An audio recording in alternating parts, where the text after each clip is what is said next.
My name is Alfred Ford. I'm a member of the Ford family, great-grandson of Henry Ford, one of the largest industrial family control companies in the world. Are you really ready? So therefore, in all situations, do these two things. Hope for the best and be prepared for the worst. Don't panic because the choice is in your hands. Remember that. Read books like the Bhagavad Gita, etc., like that.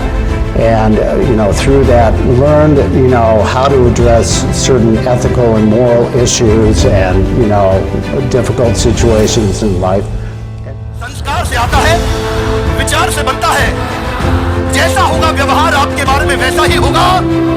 जिसका बढ़ गया प्रचार उसका अपने आप बढ़ेगा और सपना हो जाएगा।